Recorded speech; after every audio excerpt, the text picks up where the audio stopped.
And I will put me as the spotlight so we can see what's going on. I hope I got this thing.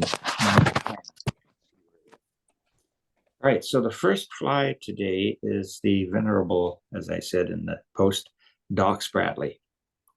I won't go into the history of it. It was named after a guy who was the inventor, a doctor who used to come up from the States and fish the interior of BC. But this has been one of my most successful flies over the years for lakes.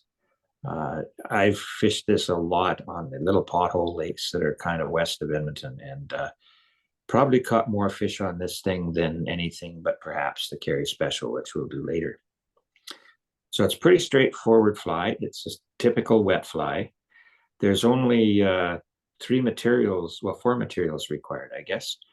The tail and the throat are Grizzly Hackle, which is, I like the wet fly stuff, wet hackle stuff. So we'll be using bits off of the stem of a Grizzly Hackle for the tail and the throat. The body is wool. I'm going to do it with a floss, a stranded floss, so I can get a nice flat body. But there's a penalty for doing that as opposed to wool. I'll show you that later. The rib is silver tinsel, and for this I'm using a medium. It's called a number 14 uni mylar, and this has a gold side and a silver side, and we'll tie it so that silver side is facing out. The wing is PheasantTail, and that's the guy there, and we'll be using bits of it to create the wing. And the head is pretty straightforward. It's Peacock Herl. So those are the materials. The hook typically would be a 3x long, or even longer, a streamer hook. I ran out of number 10s, so you're going to get it tied today on a number 8. Number 12s, I can tie them on number 12s, but man, by the time you get down, the tinsel gets really tiny, and you need to find a number 12 that's got a good 3 or 4x long body, or they end up being very small. So I'm going to tie this one on a number 8, 3x long, 2x long. Actually, this one's a 2x long because it's a number 8. The shank is a little longer. And this one's a ring eye. If I'm tying streamers, I typically try to do them on ring eyes. I find if you tie this onto your tippet with a non-slip loop, you get a little better action out of it. So I prefer the ring eye. I'm going to start the thread right behind the eye. And the reason for that is, as I've said to people before, if you're fishing these with really light tippets, some of these poorly manufactured hooks have a little gap when they turn the eye around, right between the end of the eye, the end of the wire, and the hook shank, where your tippet can kind of get in there if it's a fine tippet, and will get broken. So now all I'm going to do is I'm going to put a light coating of thread, doesn't have to be touching turns, all the way down the shank of the hook to where these ones been debarbed, so they're where the barb was is where I'm going to stop, just before the bend. Not right at the bend, but just before the bend. If you tie the tail on right at the bend, it tends to go point down. If you tie it just before the bend, it tends to stick straight out the back. Now for the tail, lengthwise, I want the tail to stick out from the tie-in point, at least the gap of the hook back behind the fly. And the amount of tail that I usually do is basically twice the gap. I pick twice the gap off of the Grizzly Hackle. hold these little feathers by the tip and just pull them off the stem. Measure them again. That's the gap. I'm going to put the gap behind the hook, and I'll just do a quick pinch loop to hold it on top, and then wind forward a bit to hold that stuff down. That way I don't have to trim anything. So you got this little tail sticking out the back. Now from there, I'm going to take my tinsel, and as I say, it's gold side and silver side. I tie this on with the gold side facing out from the hook, facing me. And then I tie it down right on top of the hook, right back to where I tied in the tail.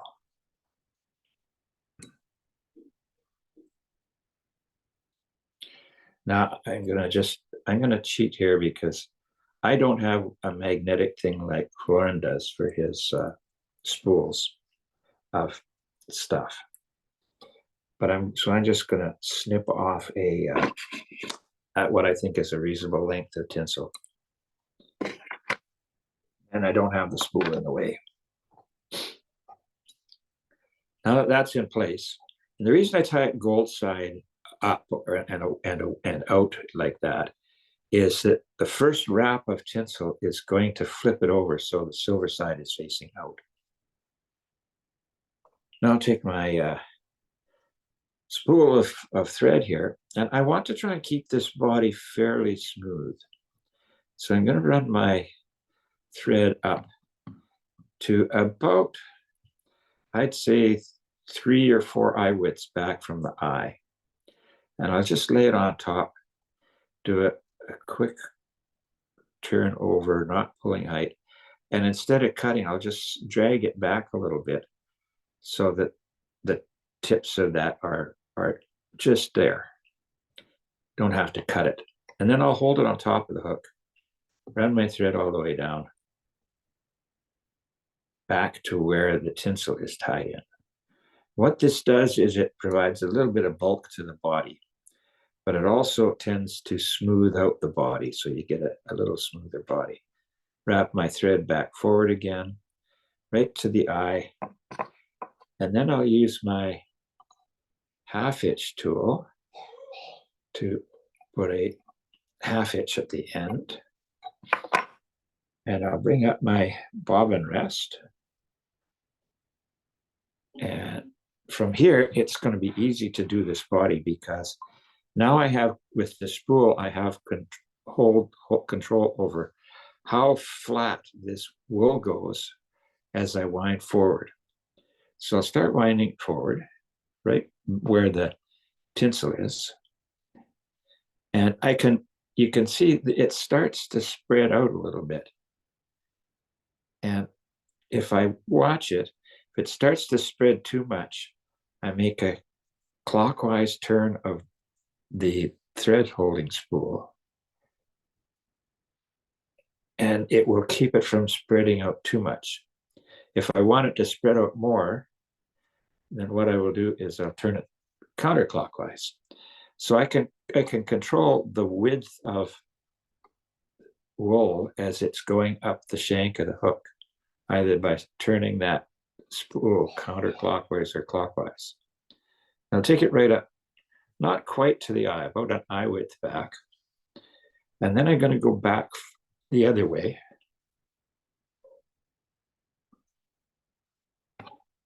Getting a little bit of stray material there from the spool. There you go. That's more like it. And so for the last one, I don't care if it, what I don't want it to do is bunch up. So I will unwind it a little bit. This way I get a nice smooth body, as opposed to having one that looks kind of ribbed already. Got to watch out you don't catch the point as you're going around. Otherwise you end up with frayed wool at the bottom. Now another problem with this floss as opposed to using wool is that the tinsel tends to slide around on it. So one of the things I'm going to do when I wrap the tinsel up and I'm finished with the tinsel in the spot where I want it, I'm going to super glue it down. So I always do 2 wraps in behind where I'm tying it off, and then a couple of wraps in front, and that locks the wool in so it doesn't come undone. Snip it off there.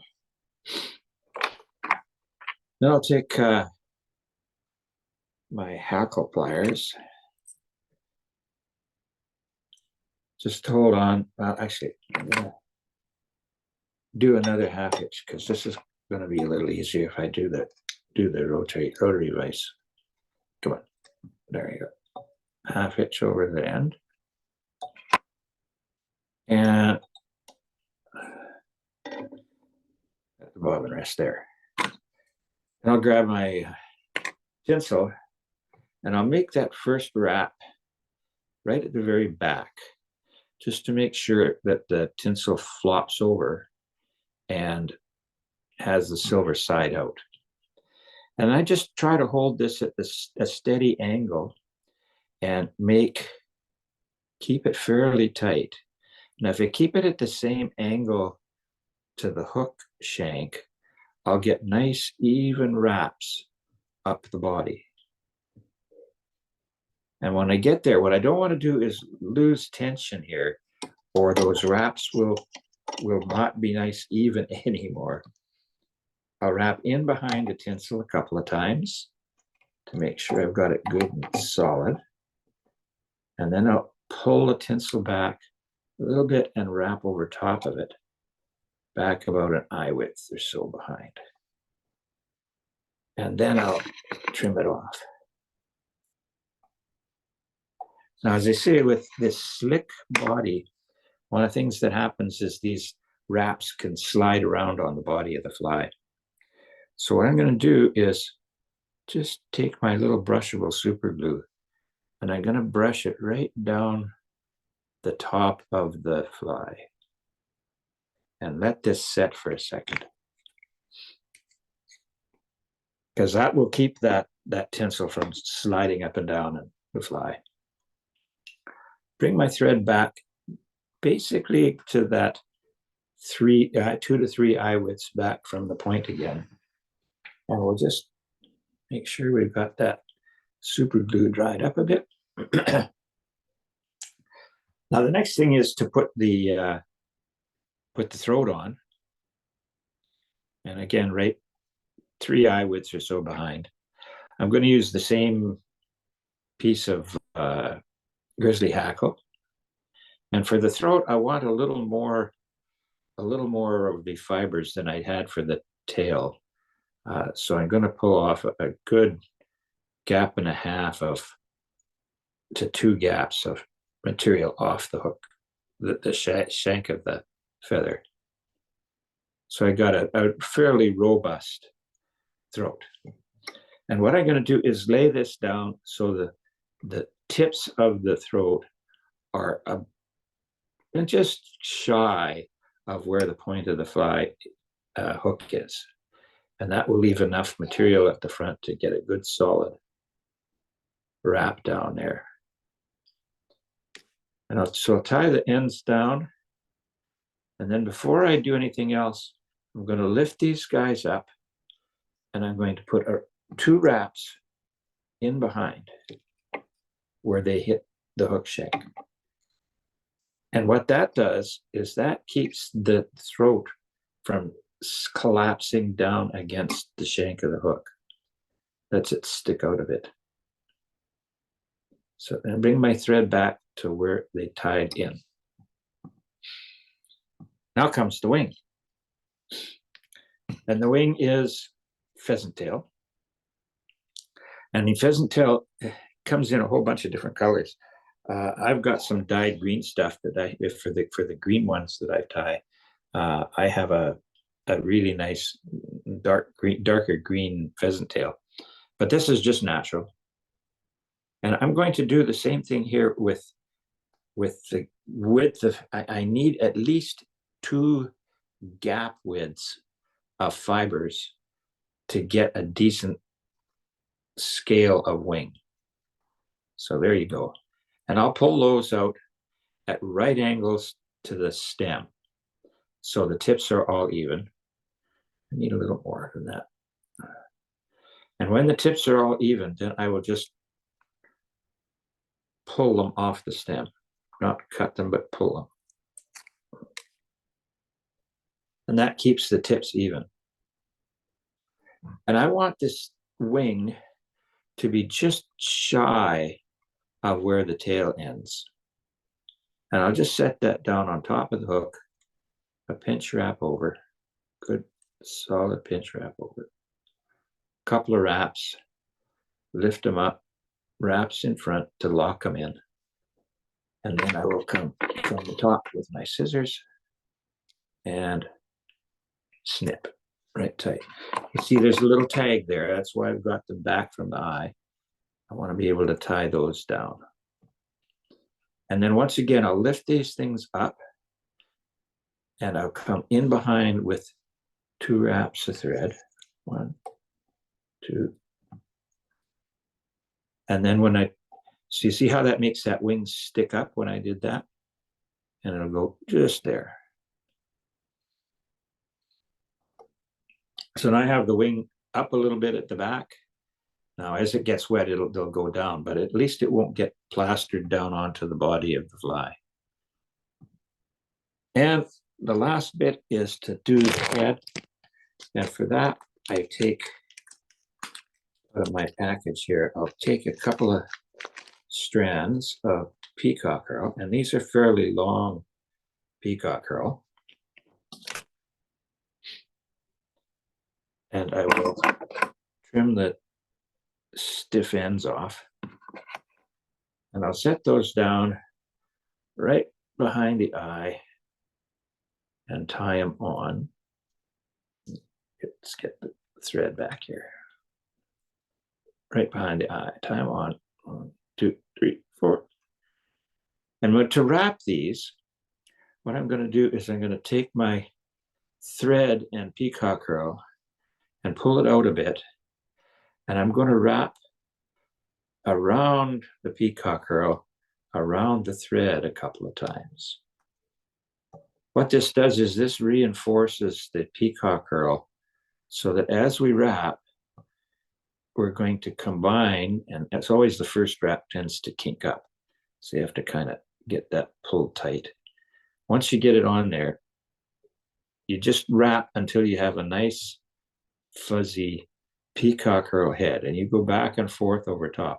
Now, having the thread wrapped around the Peacock Herl or vice versa means that if the fish gets his little toothies into that head, the Peacock Herl is not going to unravel on you. Now, I want the head to be, I'd say, 2 and a little bit times the diameter of the body.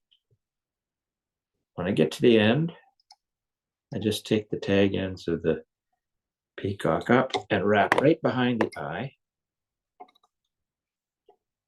and then pull them back and do a couple of wraps. Bring my scissors from the top and snip them off, and then I'll whip finish. 1, 2, 3. Being a belt and suspenders kind of guy, I'll do a second whip finish. 3 wrap whip finishes, usually enough when you're right up tight against the eye of the hook. And then get in here with the scissors and just snip thread. And if you are going to be even belt and suspenders guy, I'm going to take my Sally Hansen's Hard as Nails and just do a little dab of glue right where the eye is. Now, if you do that, what you want to do is you want to take one of the bits of Peacock Herl here and stuff it through the eye of the hook.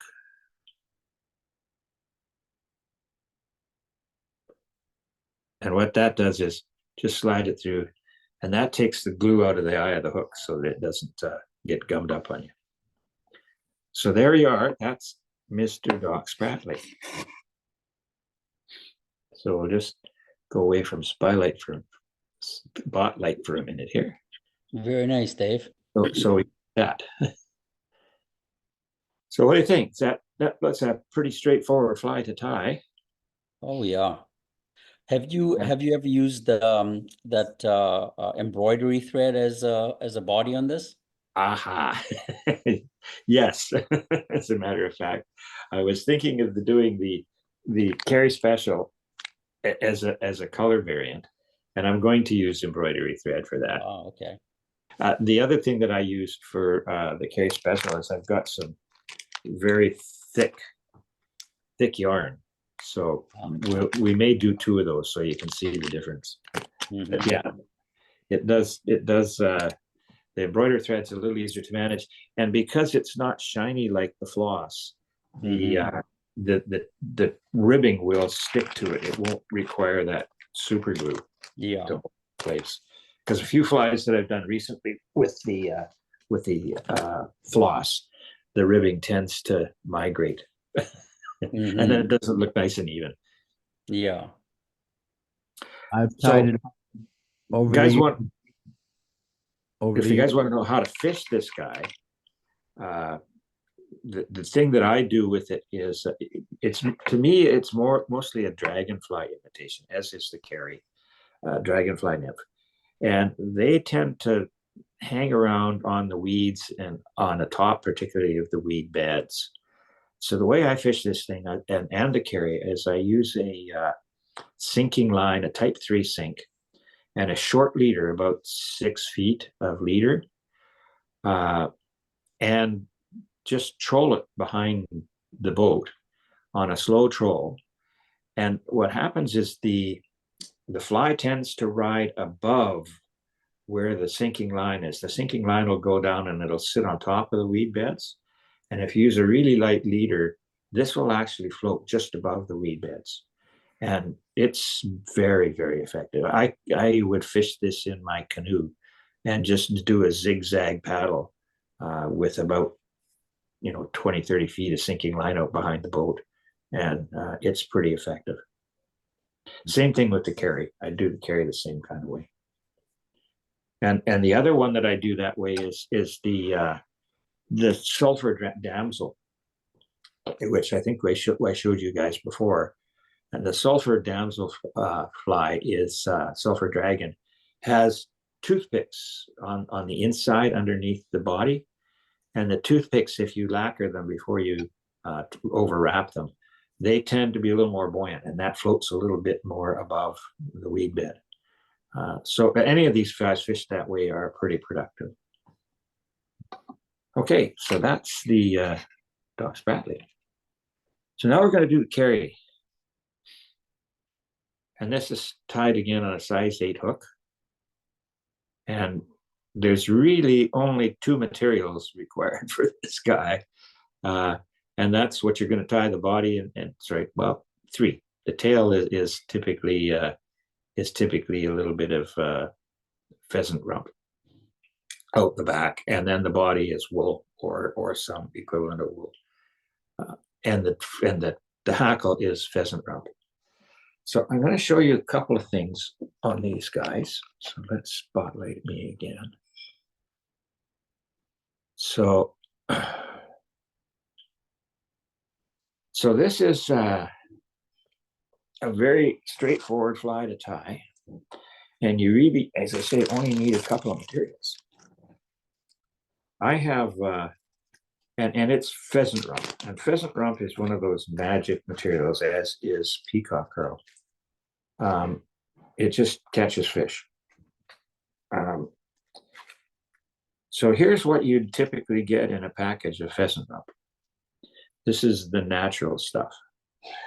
And you'll see that the way they string it together, they pluck this off all the pheasant rump.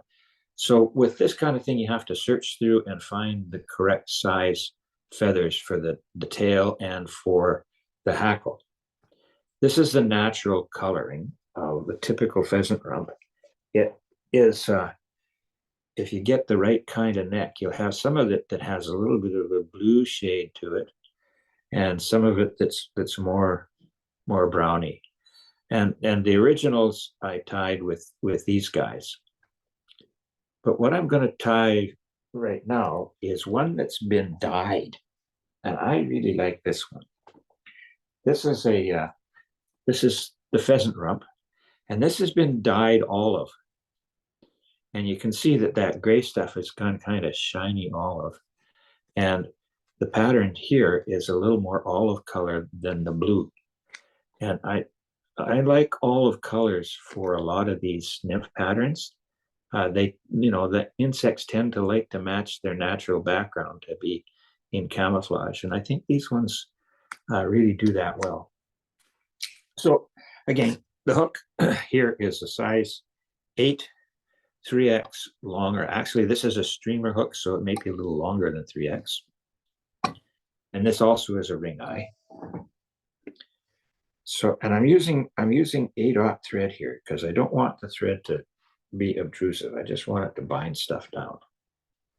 So we'll do the same thing as I did on the fly before.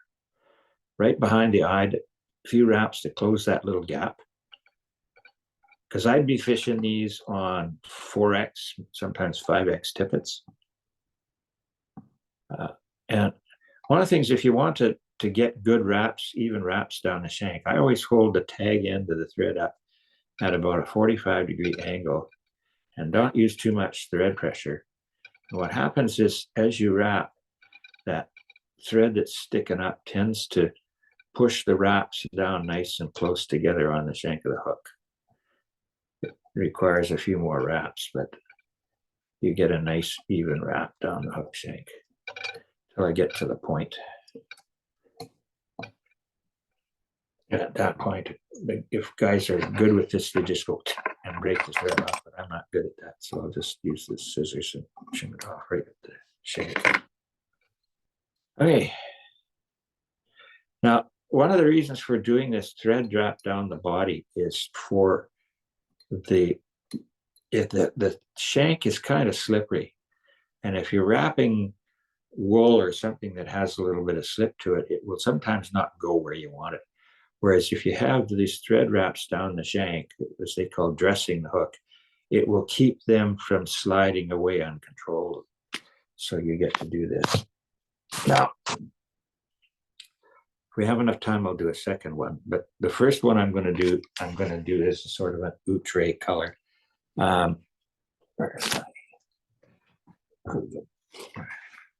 Here we go. We'll do this one. I'm going to tie the all olive one. Just for fun. So this is embroidery thread, 4-strand embroidery thread. That's the body. And the tail is going to be bits off of this guy. So what I don't need a very long tail. So I'm going to pick a feather out of the middle of this back, where the strands of the tail are a little longer than the gap of the hook. So this one in the middle here has a reasonable length. We talked before about doing the other fly we talked not too long ago was the sparrow. And the sparrow uses what's called the after shaft feather for the head. And you wonder why it's called an after shaft. See that little fuzzy bit that's there? That's the after shaft. So if you're tying sparrows, you keep this guy and you tie that around the head of the fly, at the head of the fly. I'm not going to use it for this one. And then I'll pull all the fuzzy stuff off of here because I don't need it. Get up to the stuff that's actually straight material. And then I'm going to take, again, a good, all the way up here, a good chunk of feathers off to the side and pull it off. And I want a fairly robust tail on this. So then what I'm going to do is turn that over. Turn it over. And get these ones sticking out as well from the other side. And then I'll lay the tips together, grab hold of them, and pull off. Now I've got twice as much of the feathers for the tail. Otherwise, it ends up being a little bit sparse. So I've got that, and I just loose wrap down there, cinch it down right back to the point. Oops, I see I haven't removed the point of the hook. Remind me to do that before I put it in my box. And once again, I'm going to slip in behind this guy and just do a single wrap in behind to make that tail stand up. Okay, right there in front of where I've tied the tail in, I'm going to take the tinsel, and I'm using this last one was the number 14. And I want a very subtle or narrow rib for this. So I'm going to tie in this number 16, and I'm just going to pull a group of this off of the spool because it's a little easier to wrap. Florin has these nice little magnetic things, and he can stick them on his vise, but this is stainless, and magnets don't stick to stainless. Too bad. So tie this again with the gold side facing me and facing up. And just put down on the shank. Loop wrap. And then wrap this down just on the top towards and a little bit towards the far side of the hook. Then we'll wrap my thread all the way up to the front. And I have to leave enough room at the front to tie the pheasant rump in, but that's again a good 2 to 3 eye widths behind. Then I'll take my olive thread and loose wrap over that. This TM coat, this particular thread, if I let my bobbin hang like this, I don't know if you guys can see it, but it likes to spin. And I always end up having to spin it really good the other direction to take some of the twist out of the thread. So I'm going to pull this right on the top, wrap all the way back, right back to the tail, and where I've got the tinsel tied in. Again, gold side facing out on the tinsel. Bring my thread all the way up to the front. And again, about 3 eye widths back. I'm going to let it hang and throw in a 1/2 inch. All a 1/2 inch does is it keeps the thread from unwinding when I use my bobbin rest and use the rotary vise. All right. So this stuff is 4-strand, and again, you can make that body, the thread applied to the hook, flatten out or bunch up, depending on how twisted it gets. So this is, or flat it gets. And so I can control that by either twisting one way or the other with my fingers to keep it not completely flat. I want to get a decent coverage. When I get to the front, I will let it expand out to the 4th as I go back so that it goes flatter.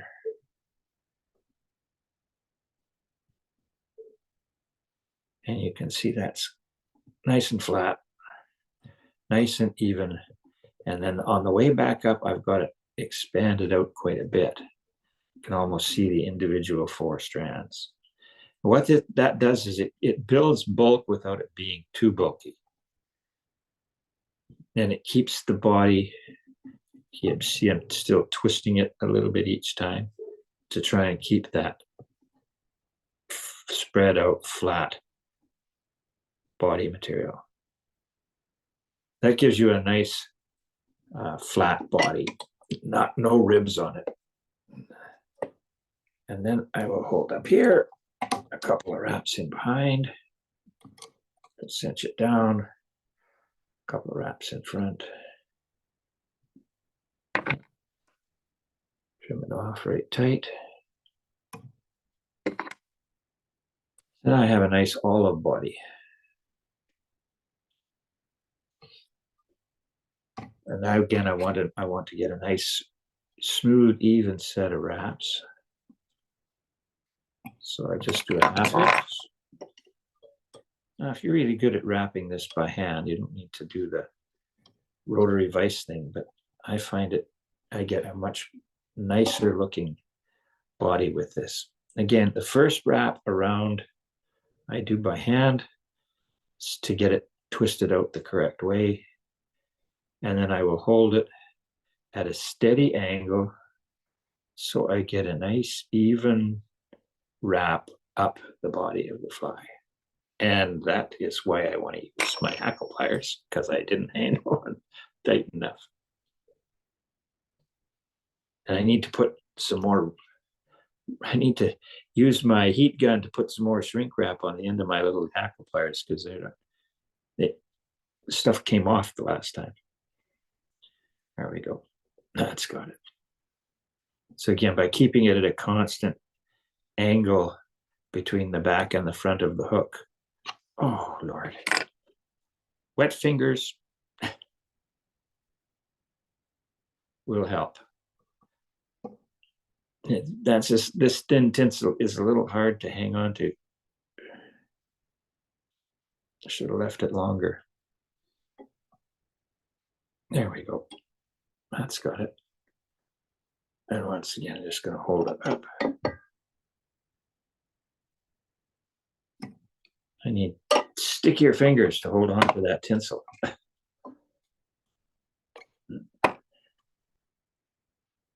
Then a couple of wraps in front. Make sure it's on there good. The tinsel's not going to unwind. Now with this embroidery thread, it's not as slippery, but I'm just going to, again, being a belt and suspenders kind of guy, I would just dab a little on the top. This might actually darken up some of the wools you use a little bit, so you might want to be careful where you do that. Some colors it might, I know on the red, if I use the super glue on the red one, it will darken it quite a bit. Okay, now the next thing is to do the hackle. And for the hackle, I'm going to want from this end of the cape where the fibers are longer, because I want the fibers of these things to be at least the shank length of the hook. So the fibers that stick out from the side of their shank length will be good. So here's one. Some guys do these really thick by actually wrapping 2 feathers, but I find 2 feathers a little overkill. And again, there's your after shaft. If you ever want to have a nice fuzzy front on them, that's the little piece you want to use. But I'm going to take the fuzz away here off of both sides. And the other reason for stripping all the fuzz off is when you're finally tying the feather down, you want to be in this thin part of the stem. Otherwise, you're going to end up with a really bulky knot at the front of the fly. But I'm going to leave it in place to tie with. So the next thing you do with this is you hold the tip, and with wet fingers, you gently stroke all these fibers back from the tip to the butt. You see how that stands out like that? They come back tip to butt. these are going to be the fibers that are going to lay alongside the shank. And when I strip them back evenly from both sides, I end up with this little V shape where the stem is exposed. What I'm going to do with that is I'm going to take the intensely colored side and have it face me. And I'm going to set this down right where the thread is hanging, that little V. Come on, get out of there. And I'm going to lay it down at a 45-degree angle and come in with my thread and right up against the wool, where the wool ends, I'm going to snug it down. Then I'm going to take the tip, bring the tip up and wrap a couple of times in front of the tip. What that does is that locks that feather in so that when I start wrapping it, it's not going to pull out. Then I'll take my scissors and trim out the tip. Careful not to get the other half, back half of the hackle, which I did. Let's try again. I knew it wasn't going to go smoothly today. So we'll get the feather that I wasn't going to use because I didn't need to. Strip it.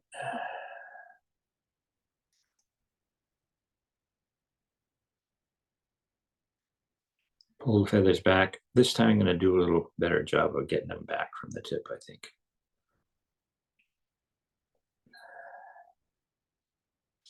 Again, with the intense color facing me, tie it down. Pull this up.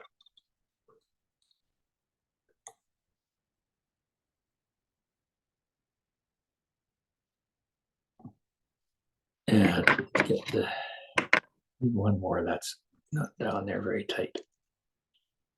I get that tip of the feather is fairly delicate, so you don't want it to pull out on you. Now I'm going to leave my thread right just a little bit back from the eye. So now, where my hackle pliers went again, there we go. I'm going to take the feather and grab it with my hackle pliers. And then I'm going to hold it straight up and stroke these fibers back around the stem. This is what's called folding the hackle. And where the technique of folding the hackle first showed up in a lot of these early English wet flies, where they did this with a little wee tiny feather. Now with this, you have to hold them as you wrap them. You have to bring them around and underneath. And you still have to, every time you bring it underneath, you have to stroke them back on underneath the hook and on top and on the far side in order to evenly distribute the feathers around the hook. If you just go wrap, wrap, wrap, you'll end up with most of the barbules on the top of the hook instead of all around the hook. And as you can see by doing this, I've got those barbules of the feather distributed nice and evenly all around the hook shank. When I get to the end, I'll hold up like that. A couple of good solid wraps. And then in front. 1, 2, 3. Make sure these good and solid. Come in and just snip that. And I will make sure they're all nicely distributed. So I might need to get my bodkin in here and make sure that those feathers are all distributed all around, evenly around the hook. Hold my fingers back like that and do a wrap. And I'll build a little bit of a head behind the eye of the hook. And the purpose of that is to, if you do it right, from the eye, you come back and you don't do real hard wraps when you get up against the barbs of the pheasant rump. Just do a little looser wrap. And what that does is that forces them back into that streamlined shape. And then you can finish off with a good solid whip finish at the front. Once again, 2 for safety's sake.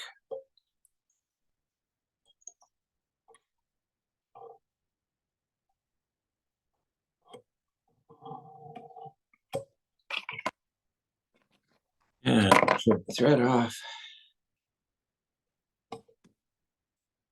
And a little bit of lacquer.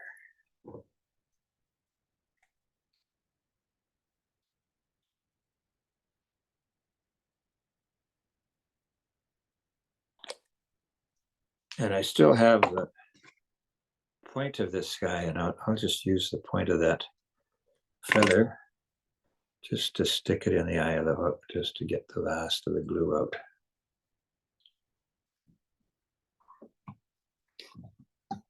And that's the Carey Special with a rib. You can tie that without a rib. So let me just get the spotlight off.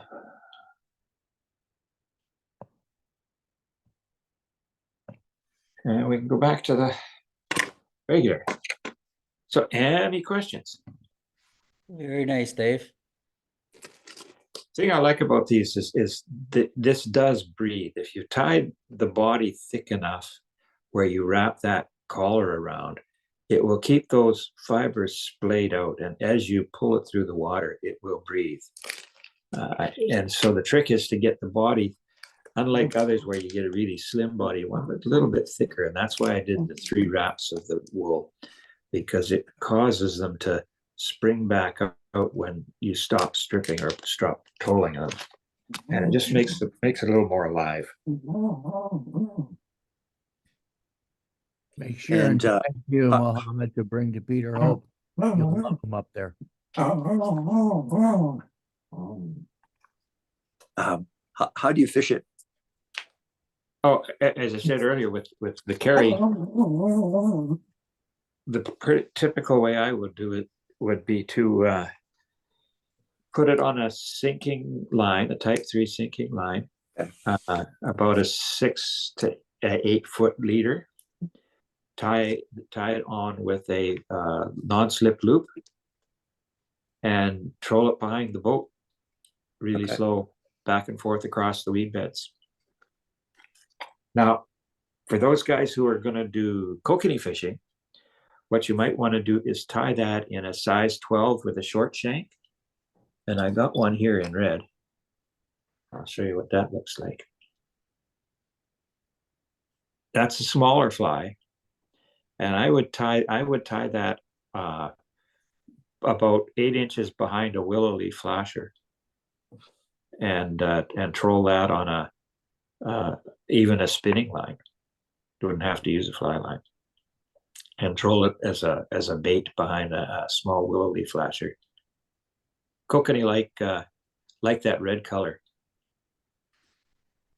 And again, if you're trolling it at odd speeds, this will breathe. And the other thing is, I don't troll them in a straight line. I always zigzag them as you go, because then they go up and down in the water column and up and off the reed bed. And I think sometimes that vertical motion helps trigger a strike as opposed to just motoring along.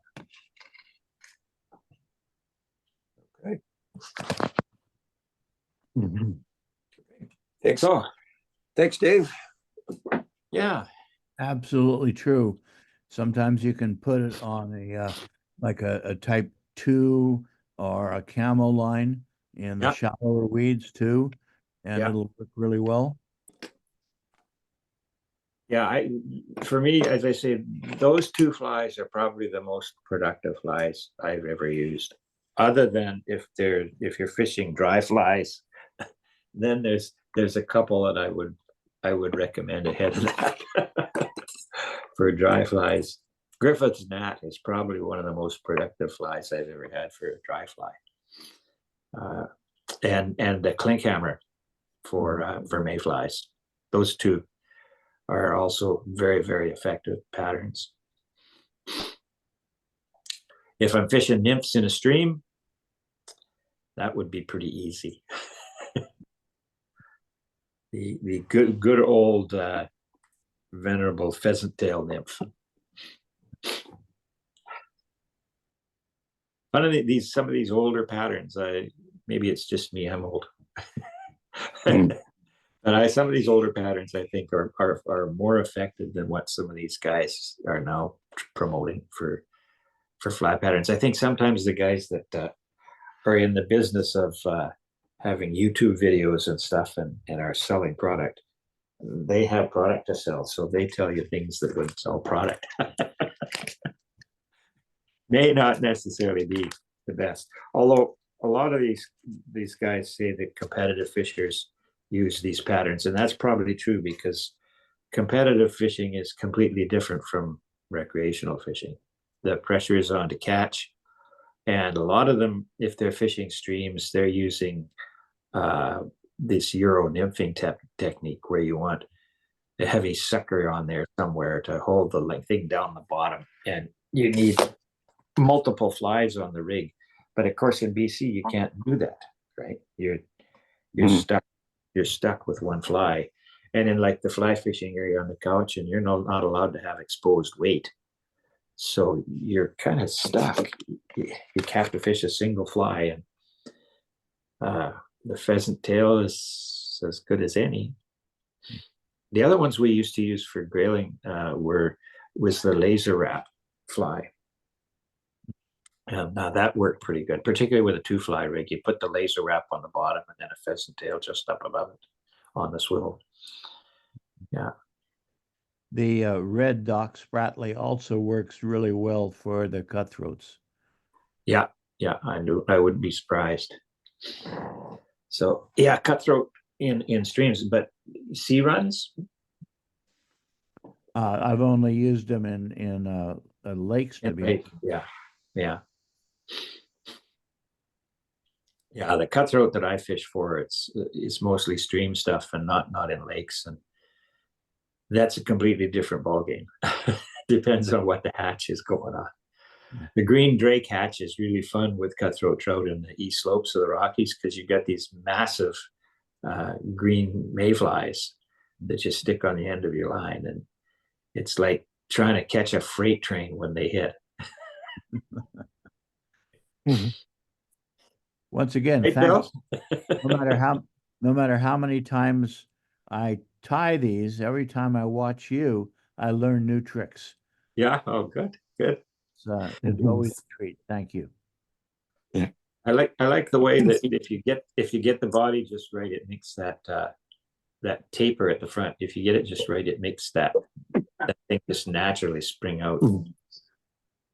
And you can tie these without the rib. A lot of them are tied without the rib. You know, one of the original ones, instead of using wool for the body, they use bear hair.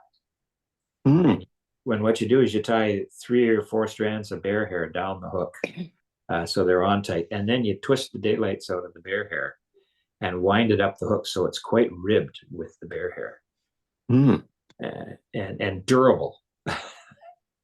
You need really long bear hair. Yeah. That would help them float too. That would help them float up. Yes, a bit. it would. It would give them air a buoyancy. Yeah. Dave, you can stop the recording. Okay, we'll do. Anyways, I have to get going. So good seeing you, gents, and I'll be back in